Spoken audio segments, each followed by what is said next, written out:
Hello everyone, welcome back to Guide to Everything. In today's video, I'll show you on how you can book cheap flights to New York.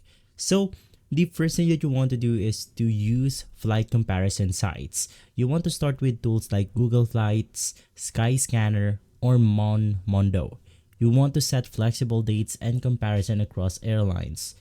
I suggest using Expedia right here because they tend to give the best prices for travels out there.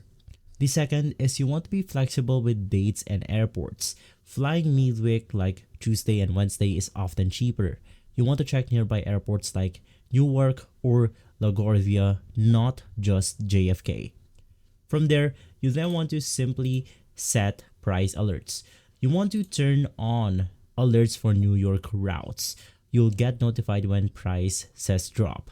Once again, you want to go ahead and look for a flight comparison website or application.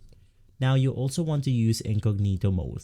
Now the reason is you want to search in private mode to avoid price hikes based on cookies. Now you also want to book in advance but not too early. The sweet spot is between 1 to 3 months before your trip. For holidays, you want to book earlier. 6. You want to check budget airlines. Airlines like Spirit or JetBlue often have deals, so just watch for baggage fees. And my last step is going to be using points or travel cards. If you've got miles or credit points, this is a great way to save big. Now for final tip, you always want to compare the total cost including bags and seat selection before your booking.